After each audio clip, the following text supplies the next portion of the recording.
and welcome my fellow nerds back to Nerd In, or if you're completely new here, thank you so much for tuning in. I am Christian, and I will be your host for the evening, and tonight, we're gonna look at some stats for nerds. Let's get into it.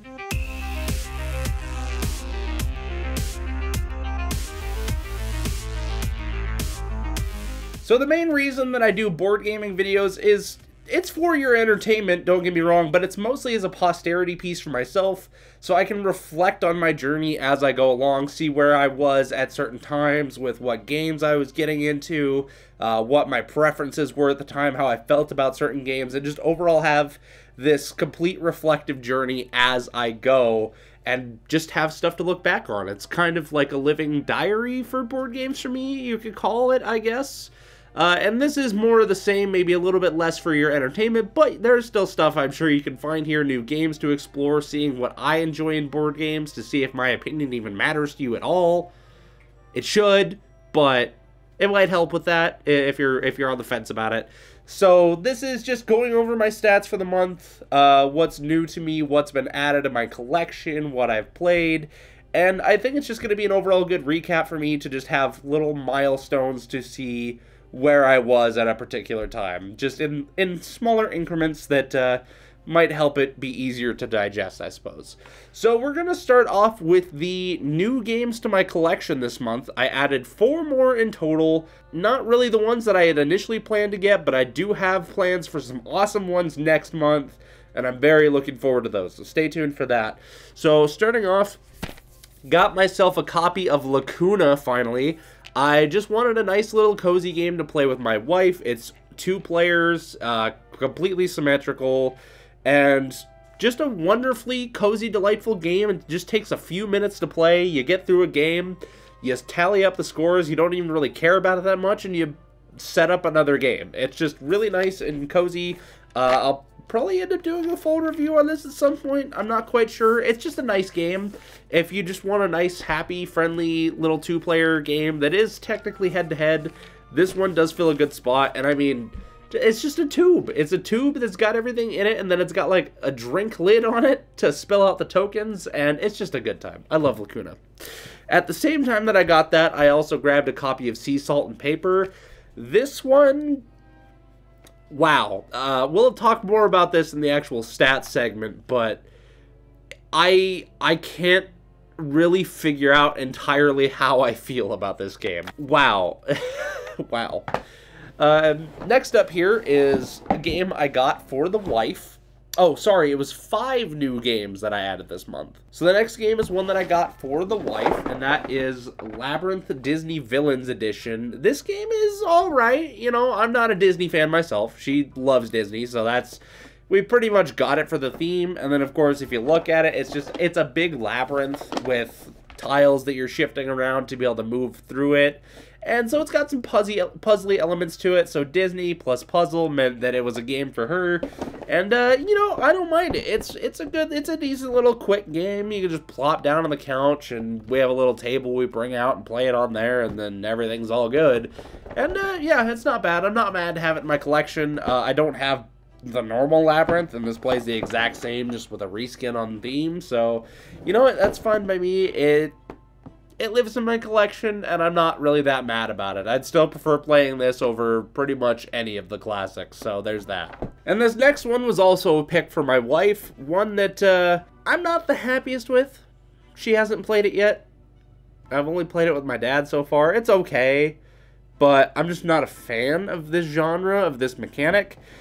That is House of Cats. It is a roll and write game, and for those of you that have been listening to me for a while, I don't really care for X and write games. This is not the worst of them that I've seen. It's a nice small box that plays 1 to 6 players. It has a few different levels to it, and the way that they implemented the roll and write is kind of neat. It's not bad. For some reason, for me, there's just something about just rolling dice or flipping cards and then writing it on paper that it feels more like a homework assignment to me than a game. So that kind of takes it away from me. And yeah, she's not really a huge fan of this type of stuff either. So I don't know why we got it. It's cat themed, and I guess she thought it would be something different. Like, she knew there was rolling dice and then there was cats. So I guess that intrigued her enough. But like I said, we haven't played it together yet. I've played it solo. I've played it with my dad. Not a big fan of it, though, personally. It'll stick around. We'll get to try it eventually. I'll see if she does actually enjoy it. But as of right now, it's not really doing a whole lot, you know? And lastly, for the new games to my collection this month is Mycelium, a Mushling game. This is my grail game. I never expected to get a copy of this. I really thought I was just going to go through my whole board gaming journey, always on the search for this game and never finding it. And lo and behold, someone put it up on Board Game Market, on Board Game Geek, and now I have it. Thanks to my dad. He bought it for me. Thank you. Yeah, this game, wow. I mean, it's 2 to 4 players, so it's a little harder for me to table sometimes. But I think the chances that I am going to get to table this, it's going to be a blast. It's such a cute little game with mushrooms that engage in combat with each other for resources. And it's so much cheeky fun. It's really not that hard to learn. I was impressed with how easy of a game this is to play. And, yeah, I love it. So, Grail game completed until I figure out what my next Grail game is, I guess. But Mycelium, a Mushling game, has made it into my collection, and don't worry, a review is coming soon. I am very excited to talk about this game. So that's the games that I've added to my collection this month. I have a bunch of new-to-me games as well that are either games that I've had in my collection and just haven't gotten around to playing yet. Any of these new games that I got, of course, I have played all of them, so these are all new to me games as well. And then also games that my dad bought that I've played with him. So there was a total of 12 new to me games for this month. Obviously, the 5 that I just got done talking about, Sea Salt and Paper, Lacuna, Mycelium, House of Cats, and Labyrinth. Those were all a pretty good time. Sea Salt and Paper I'll definitely dive into more here soon. The other games, I got to play Air, Land, and Sea, Critters at War. Just the reskinned version of Air, Land, and Sea plays exactly the same. It just has an animal theme to it, which I think really helped that game a lot, in all honesty. It just kind of made it more approachable. I'm not a huge war-themed guy, so having it be Critters at War and just being silly like that, I thought that was a lot more fun and a lot more approachable. So, got to play Air, Land, Sea, Critters at War. My dad bought it. We absolutely love it. Also got to play Scout for the first time. I had kind of tested it before. I hadn't really properly played it. So, my dad and I got to sit down and play 2-player Scout. Obviously, not the best way to play it. It's going to be better at 3 and up. But 2 players was still a lot of fun. It kind of took us a second to get the hang of it, and now we really enjoy that as well. Another good card game to have in the collection. Flip Circus is another one that he just got, another pocket. It's a lot of pocket games this month. That's kind of the theme. I wanted to explore more pocket-sized travel games to be able to take with me places and just have quick, easy games to play. I've got several heavy games that I don't get to table a lot, so I figured pocket games were a good way to kind of break that up a little bit. So we got to do some Flip Circus as well, another one that he bought. It's a nice game. It's another one that, like, I had to take a little bit of time to learn, but I also had to be in the right headspace for it. The first time that we tried to play it, I think we did a couple games back to back, and I had some serious brain fog. So it was very difficult for me to play that day because, like, I just couldn't remember anything. I couldn't figure out what I was doing. I was just so scattered that it kind of, not ruined, but miffed the experience for me a little bit on Flip Circus. And then we went back around and replayed it, and I had a lot more fun that time around. So Flip Circus is a nice, cool pocket game as well. Cat in the Box, he got Cat in the Box Deluxe Edition as well as another one that we played this month. I am not a fan of trick-taking games. This is something I'm discovering. I don't like trick-takers. But Cat in the Box does it in a way that's just different enough that I can enjoy that. I like the way that they experimented with the trick-taking mechanism on that, where you choose the suit of the card as you play it. I thought that was quite clever. It was a neat idea. I have only played it at 2 players with him. He has played it at 3, and he did say it was a lot better. Or maybe he said it was better at 2 players with a third hand. I don't remember what his take on that was. I'd have to ask him. But For me, at 2 players, it wasn't too bad. We did have to adjust the rules because the rules are literally just 2 players, and then it takes out certain aspects of the game. We found someone's house rules on BGG. We did have to house rule it to add in a 3rd dummy hand that allowed us to play it like it was at 3 players, so we got the full experience of the game. That made it so much better than playing with the base 2-player rules. So if you have Cat in the Box and you primarily play at 2 players, look at that house rule. If I remember, I'll link it in the description, because that house rule is just so important. Next up was Jaipur. Yeah, I'm behind on the times, really. That was a great game. My dad bought that one as well. He also wanted some travel-size pocket games, so, I mean, it's not quite a pocket game, but it's definitely a travel-size game, easily. And it was quite a bit of fun. Again, that was one, it took me a second to really get the hang of it and, like, to actually see what there was to enjoy about it, but once that clicked, I was like, okay, yeah, I can see this being just a nice travel game to just be able to take with you places and have a good time, and I thought it was quite nice. It was a delightful experience. I definitely enjoyed Jaipur. Next up is one people are going to probably be mad at me for. The next new-to-me game for January of 2025 was The Lost Ruins of Arnak. I have owned it. I've had it in my collection for at least 5 to 6 months now, maybe a little bit longer. And I just finally got to play it earlier in January. Please don't be mad at me, comments. Don't kill me. I tried for so long to play that game and enjoy it. I really wanted to, because I look at it, I'm like, this is like an Indiana Jones in a box, and I was so excited for it. I loved the idea of it. I loved the theme. The mechanisms look fun. Everything about it just looks so good on the outside. And then I opened the box and I screamed, and it physically revolted me to the point I almost puked with how bad the inside is. Now, I've seen that the designers are working on an insert for the box. That's great. That's fantastic. If I had known that sooner, I would have waited to get the game. But wow, yeah, I bought it because I really wanted it. I really wanted to like it and enjoy it, and I opened the box, and I could not do it. I set it up like 2 or 3 different times trying to play it. By the time I got it set up, my brain was already in so much pain that, wow, I couldn't play it. I had to pack it right back all up and put it all away for me to barf at it again next time. But I did one thing. I did exactly one thing that fixed that game for me completely, that now I can have no problem playing it and loving it. Let me grab it so I can show you. Y'all are about to love this one. Alright, so here's my copy of Arnak. There's a big box fart, hello. There's still a few loose things, just these bigger tiles that I couldn't quite fit, and then of course the boards and stuff are still out. That's totally fine. As always for me, GameGenic has done it again. They have come out with their own insert trays that's, you know, Tackleblock-esque, but these trays are all rearrangeable. You can move them around and put them in different spots. And, oh my god, did this just solve everything for this game. I mean, everything is so organized. It has its own place now. I have individual trays for all the different player pieces. I have all the small tiles all separated. I have the Automa stuff separated. The decks are in here.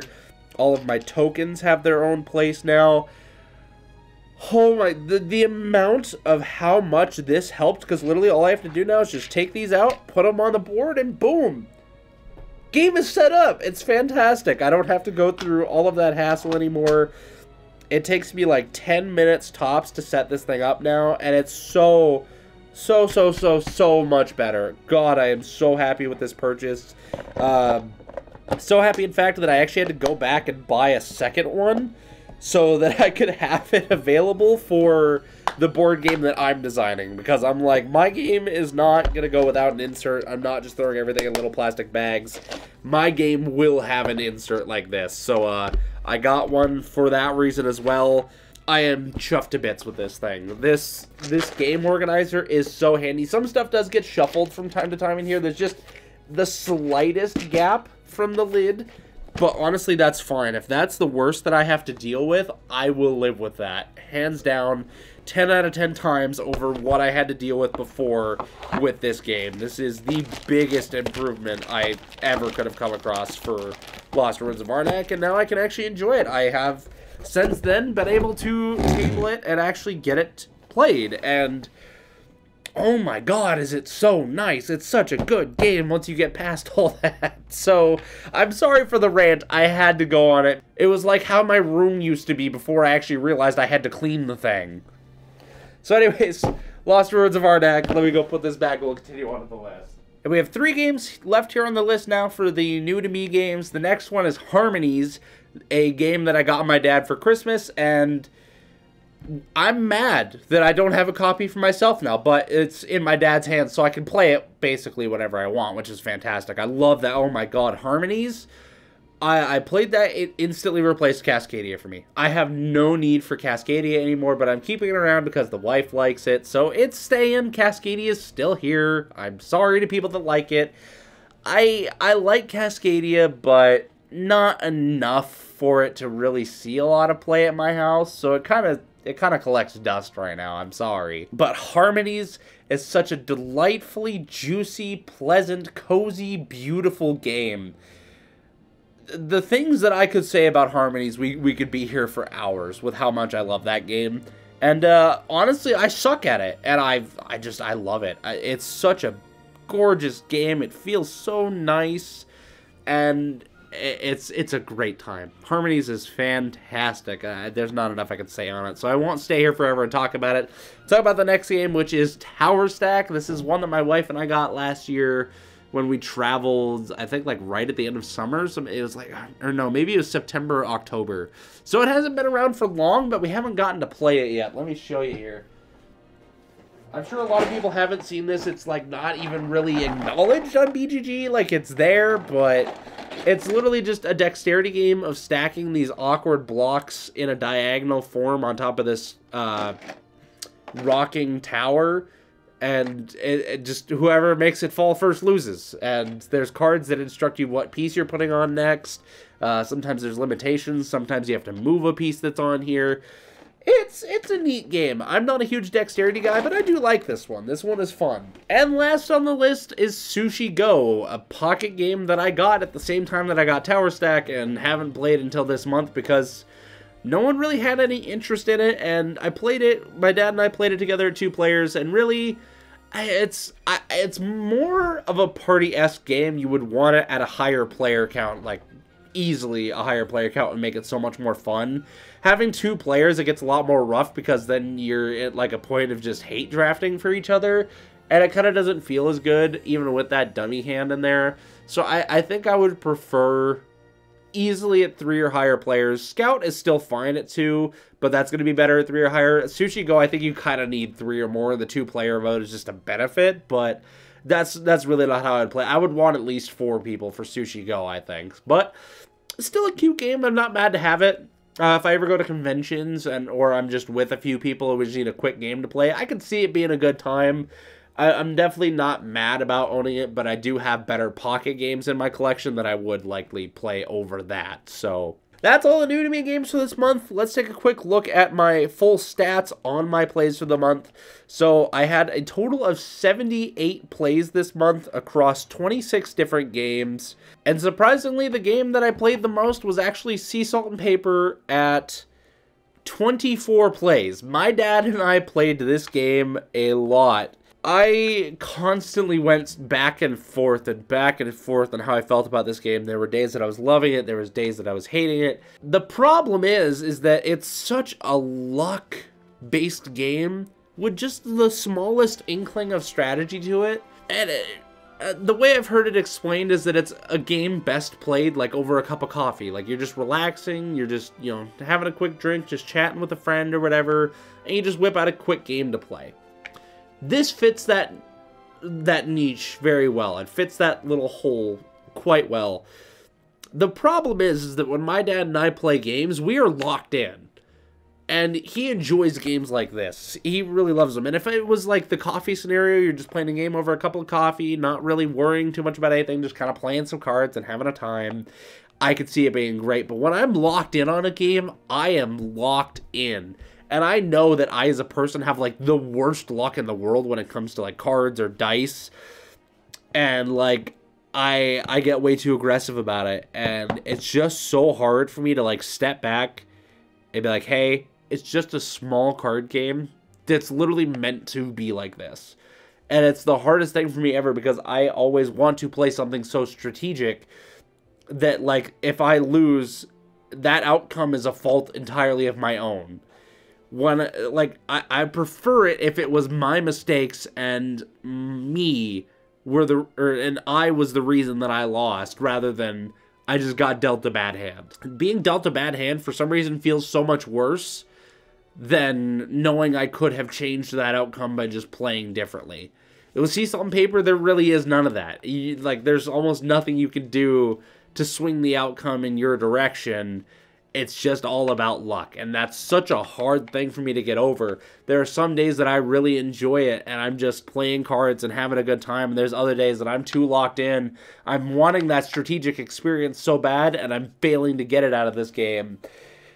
It's such a tug of war. Ultimately, I do like it. Ultimately, I love it. I'm at such a loss of words with how to explain my relationship with this game. But aside from that, I had 3 games that I played 7 times. We have already played Air, Land, and Sea, Critters at War 7 times. We played Deducto 7 times. Classic pocket game. Everyone in my family loves Deducto. It's a good time. It's just a nice, fun pocket deduction game that's just a blast. Scout, I've only played with my dad so far, but it's been a great time. I've been loving that. Not really anything else of note. Everything else I've played 3 or less times this month, like Hive, Pocket, Flip Circus, Lacuna, all that stuff. A lot of games I've only played once, and those are my heavier games. I got to play like Wormspan and Ostia again this month, just to realize those. Come February, I'm hoping I'm going to try to play Nucleum again. Might try to play Septima again. Definitely a lot of games in my collection that I need to go back around and play again just to enjoy. But again, I also do plan on getting several more games next month, just because they're ones I've been looking at and I already have them like planned out and set aside. That'll kind of fill a couple of different niches in my collection that I'm very excited for. So I'll be showing those off next month as well. But I think ultimately that's all I got for you guys today on my Stats for Nerds. Again, 78 total plays this month across 26 games, with 12 that are new to me and 5 new to my collection. So thank you guys so much for tuning in. If you enjoy this type of video, let me know down in the comments. Even if you don't, I'm going to keep doing them, just, again, as posterity pieces for myself. But if you don't enjoy them, you don't have to watch them, and that's perfectly okay. You can just stick around for the reviews and all the other good board game stuff around. That is perfectly fine by me. But anyways, thank you guys so much for tuning in regardless, and we will see you all in the next video. And as always, we hope you enjoy your stay. Peace out.